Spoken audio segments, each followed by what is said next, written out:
ዕለተ ማክሰኞ ነሐሴ 12 2018 ዓመተ ምህረት አመሻሽ ላይ እንገኛለን። ሰላም ጤና ይስጥልን ክቡራትና ክቡራን ቤተሰቦቻችን ከኢትዮስ ሚዲያ ዝግጅት ክፍል የምሽቱን ሰበር ዜናዎች ይዘን ቀርበናል።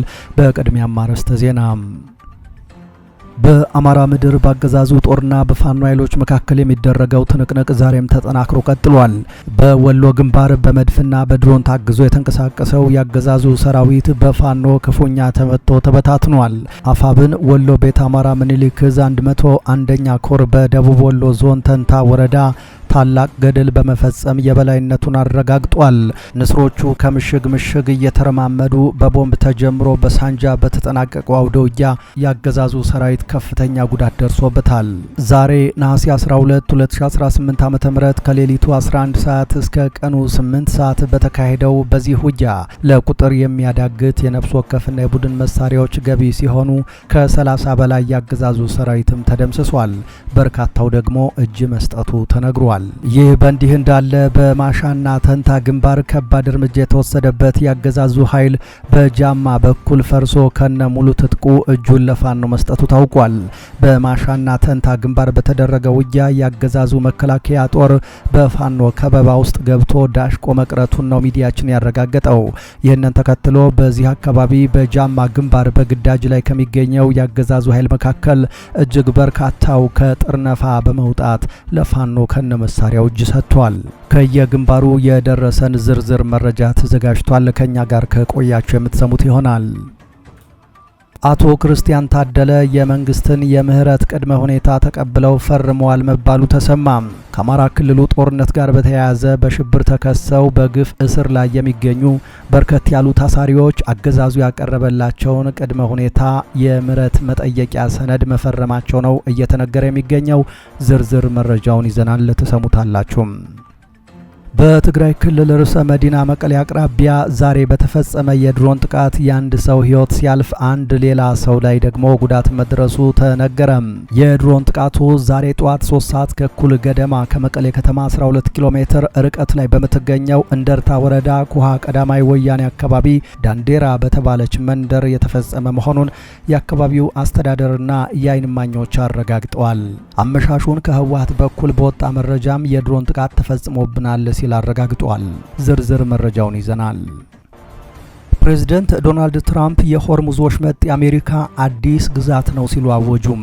ፕሬዝዳንቱ በትሩዝ ሶሻል ሚዲያቸው በለጠፉት ምስል ላይ የሆርሙዝ ወሽመጥን አክብበው የአሜሪካ አዲስ ግዛት ሲሉ አውጀዋል። ትራምፕ ከ3 ቀናት በፊት በቅርቡ የሆርሙዝ ወሽመጥ የአሜሪካ ግዛት ተብሎ ይታወጃል ብለው ነበር። ኢራንን አሸንፈን ስንጨርስ የሆርሙዝ ወሽመጥ የአሜሪካ ግዛት መሆኑን አውጃለሁ ሲሉም ተናግረው ነበር። ሰውየው ግን አስቀድመው ዛሬውኑ አውጀውታል። በዝርዝር መረጃውን ይዘናል።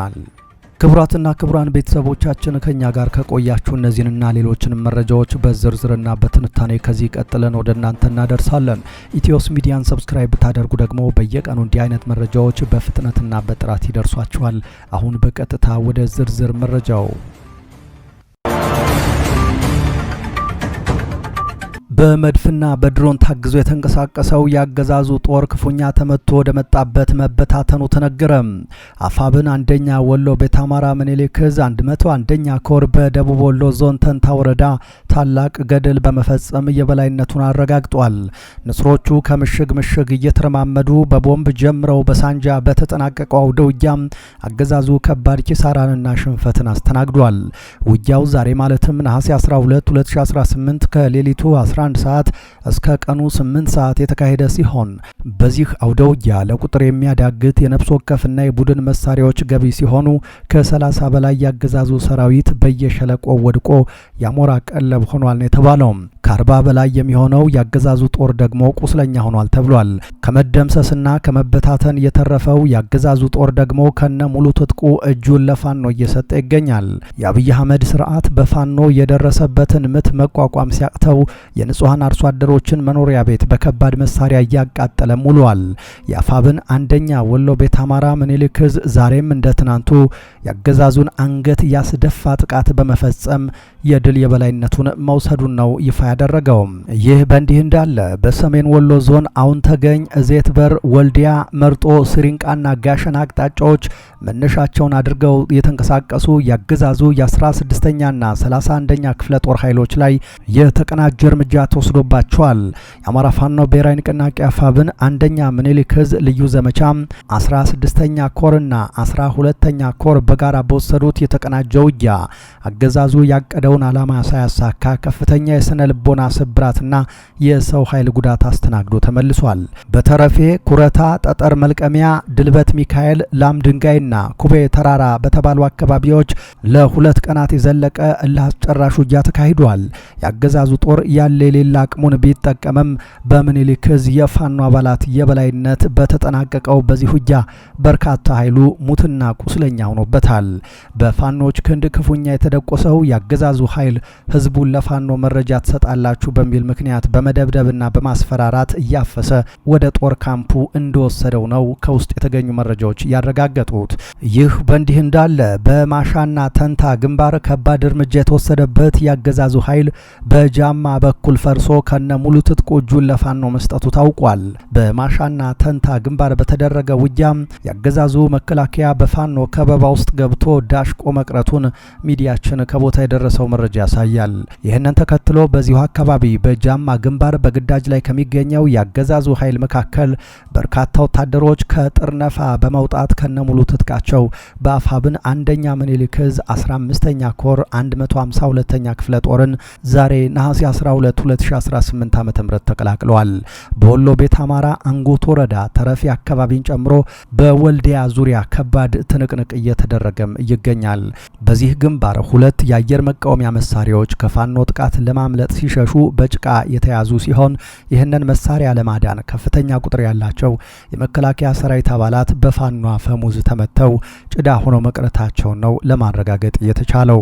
የፋኖ ኃይሎች ያገዛዙን ጦር በተለያዩ ቦታዎች ላይ በመቁረጥና አንዱ ላንዱ ሽፋን እንዳይሰጣጥ መተላለፊያውን በመዝጋት ማምለጫ ደጀን ቦታውንም ቀድመው በመቆጣጠር እንዲሁም እንዳይሸሽና እንዳይወጣ መውጫ መግቢያ በሮችን በመቆለፍ የጥቃት ዶፍ እንዳዘነቡበት ነው የደረሰን መረጃ የሚያሳየው። በትግራይ ክልል ርዕሰ መዲና መቀሌ አቅራቢያ ዛሬ በተፈጸመ የድሮን ጥቃት የአንድ ሰው ሕይወት ሲያልፍ ሌላ አንድ ሰው ላይ ደግሞ ጉዳት መድረሱን የአካባቢው ምንጮቻችን አረጋገጡም። ጥቃቱ ዛሬ ማክሰኞ ጠዋት 3 ሰዓት ተኩል ገደማ የተፈጸመው ከመቀሌ ከተማ 12 ኪሎ ሜትር ርቀት ላይ በምትገኘው እንደርታ ወረዳ ኩሃ ቀዳማይ ወያኔ አካባቢ ዳንዴራ በተባለች መንደር መሆኑን የአካባቢው አስተዳደርና የዓይን እማኞች አረጋግጠዋል። ይሁን እንጂ የ4 ኪሎ አገዛዝ ስለ ጥቃቱ የሰጠው ይፋዊ መግለጫም ሆነ ጥቃቱን መፈጸሙን ያረጋገጠበት ሁኔታ እስካሁን የለም። የአካባቢው አስተዳደር በበኩሉ አንድ ሰው መሞቱንና ሌላ አንድ ሰው መቁሰሉን ቢያረጋግጥም የጥቃቱ ዋነኛ ኢላማ ምን እንደነበርና የደረሰውን አጠቃላይ የንብረት ውድመት ዝርዝር አላሳወቀም። ይህ የድሮን ጥቃት በቅርብ ሳምንታት ውስጥ በትግራይ ክልል እየተሰሙ ካሉ ተከታታይ የድሮን ጥቃቶችና የጦርነት ሁኔታዎች አንዱ ሲሆን ከ2 ዓመት በፊት በሰላም ስምምነት የተጠናቀቀው አውዳሚ ጦርነት ዳግም እንዳያገረሽ በነዋሪዎች ዘንድ ከፍተኛ ስጋት ተፈጥሯል። በተለይ ጥቃቱ ከመቀሌ ከተማ 12 ኪሎ ሜትር ርቀት ብቻ ላይ መፈጸሙ ከቅርብ ጊዜ ወዲህ በድንበር አካባቢዎች ብቻ ተወስኖ የነበረው ወታደራዊ ውጥረት ወደ ክልሉ የፖለቲካና የአስተዳደር ማዕከል እየተስፋፋ መሆኑን ያመላክታል። የ4 ኪሎ አገዛዝና የህወሓት የፖለቲካ አለመግባባት እየተባባሰ በመጣበት በዚህ ወቅት በከተማው አቅራቢያ የድሮን እንቅስቃሴ ዳግም መታየቱ የነዋሪውን ፍርሃት ይበልጥ አባብሶታል። ይህ በመቀሌ አቅራቢያ የተሰማው ጥቃት የመጣው የ4 ኪሎ አገዛዝና የትግራይ ኃይሎች መካከል አዲስ ጦርነት ማገርሸቱን በሚያሳዩ ሪፖርቶች ታጅቦ ነው። በቅርብ ሳምንታት ውስጥ የትግራይ ባለስልጣናት የራያ አላማጣውን መረዋ አካባቢ ጨምሮ በተለያዩ የክልሉ ክፍሎች የድሮን ጥቃቶች መፈጸማቸውን ሲገልጹ ቆይተዋል። በድሮን ድብደባው ዙሪያ ከህወሓት ባለስልጣናት ምሽት ላይ መረጃ ወጥቷል። አገዛዙ መቀሌ ከተማ አቅራቢያ ዛሬ የድሮን ጥቃት ፈጽሞብናል ሲልም ህወሓት አስታውቋል። የህወሓት ማዕከላዊ ኮሚቴ አባሉን ከላሊ ሀጋዚን ጠቅሶ የፈረንሳይ ዜና አገልግሎት እንደዘገበው የ4 ኪሎ አገዛዝ ከክልሉ መዲና መቀሌ በግምት 15 ኪሎ ሜትር ርቀት ላይ በምትገኘው ዳንደራ በተባለች መንደር ውስጥ ባለ የአርሶ አደሮች ማሰልጠኛ ማዕከል ላይ ጠዋት 4 ሰዓት ገደማ የድሮን ጥቃት ፈጽሟል ብለዋል። አንድ ስማቸው እንዳይገለጽ የጠየቁ የአካባቢው ካህን በጥቃቱ ቢያንስ አንድ ሰው መገደሉን ተናግረዋል። በድሮን ጥቃቱ የተወነጨፈው ሚሳኤል በአንድ ትምህርት ቤት አቅራቢያ መውደቁን መመልከታቸውን የተናገሩት ካህኑ በጥቃቱ የተገደለ አንድ ሰው በተሽከርካሪ ሲወሰድ አይቻለሁ ብለዋል። በህወሓትና በአገዛዙ ጦር መካከል ዳግም ጦርነት ቀስቃሽ ውጥረት ከተከሰተ ወዲህ የድሮን ጥቃት ሲፈጸም በአንድ ሳምንት ጊዜ ውስጥ ይህ ለሁለተኛ ጊዜ ነው። አቶ ክርስቲያን ታደለ ያገዛዙን የምህረት ቅድመ ሁኔታ ተቀብለው ፈርመዋል መባሉ ተሰማ። ከአማራ ክልሉ ቀውስ ጋር በተያያዘ በሽብር ተከሰው በስር ላይ የሚገኙ በርከት ያሉ ታሳሪዎች መንግስት ያቀረበላቸውን በቅድመ ሁኔታ የታሰረ የምህረት መጠየቂያ ሰነድ መፈረማቸውን ዋዜማ ሬዲዮ ዘግቧል። የህዝብ ተወካዮች ምክር ቤት አባሉ ክርስቲያን ታደለን፣ ረዳት ፕሮፌሰር ማረጉ ቢያበይንን ጨምሮ በርካታ እስረኞች የምህረት መጠየቂያውን በመሙላት ስምምነታቸውን እንደገለጹ ምንጮች እንደነገሩት ዘገባው ጠቅሷል። 5 ጋዜጠኞችንና ፖለቲከኞችን ጨምሮ 30 ያህል እስረኞች ግን ሰነዱን አንፈርምም ማለታቸው ታውቋል። ሰነዱን አንፈርምም ካሉት መካከል የአማራ ክልል ምክር ቤት አባሉ አቶ ዮሐንስ ቦያለው፣ ዶክተር ሲሳይ አውግቸው፣ ዶክተር ወንዶሰን አሰፋ፣ ጋዜጠኛ መስከረም አበራና ጋዜጠኛ ጎበዜ ሲሳይ ይገኙበታል ተብሏል።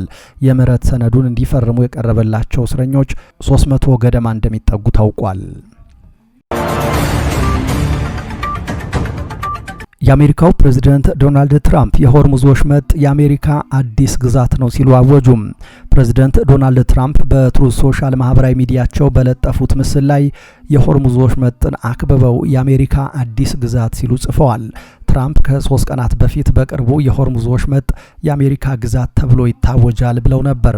ኢራንን አሸንፈን ስንጨርስ የሆርሙዝ ወሽመጥ የአሜሪካ ግዛት መሆኑን አውጃለሁ ሲሉም ተናግረዋል። ከፕሬዝዳንቱ ንግግር በኋላ ዎል ስትሪት ጆርናል አስተያየታቸውን የጠየቃቸው የዋይት ሀውስ ባለስልጣን የትራምፕ ንግግር ቀልድ መሆኑን ገልጸዋል። የኢራን ፓርላማ አፈጉባኤ መሐመድ ባጋር ጋሊባፍ በበኩላቸው አሜሪካ የመግባቢያ ሰነዱን ስምምነቶች ካልተገበረች የሆርሙዝ ወሽመጥ እንደማይከፈት እንቅጩን ተናግረዋል። የኢራን ዋነኛ ተደራዳሪ ጋሊባፍ እንደተናገሩት አሜሪካ የጣለችው የባህር ላይ እገዳ እንዲሁም የነዳጅና የንብረት ማዕቀብ ካልተነሳ፣ በሁሉም ግንባሮች ወታደራዊ እርምጃው ካልተገታ የሆርሙዝ ወሽመጥ አይከፈትም ብለዋል። ይህ በእንዲህ እንዳለ የሆርሙዝ ወሽመጥን በተመለከተ በኢራንና በኦማን መካከል የሚደረገው ድርድር እስከሚጠናቀቅ ድረስ እየተጠበቀ መሆኑን ኳታር አስታውቃለች። የኳታር የውጭ ጉዳይ ሚኒስትር ቃል አቀባይ ማጂድ አንሳሪ እንዳሉት የሆርሙዝ ወሽመጥን በተመለከተ የሚደረሰው ስምምነት በአሜሪካና በኢራን መካከል ድርድር እንዲቀጥል ያግዛል።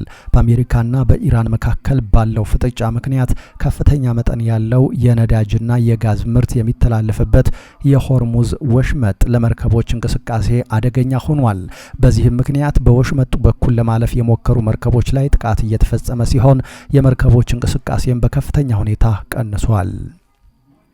ክቡራትና ክቡራን ቤተሰቦቻችን ከኢትዮስ ሚዲያ ዝግጅት ክፍል ለዚህ ሰዓት ያዝናቸው አዳዲስ መረጃዎች እነዚህ ነበሩ። ነገ በተመሳሳይ ሰዓት ሌሎች መረጃዎችን ይዘን እንጠብቃችኋለን። እስከዛው በያላችሁበት ሰላም ጊዜ ተመኘን።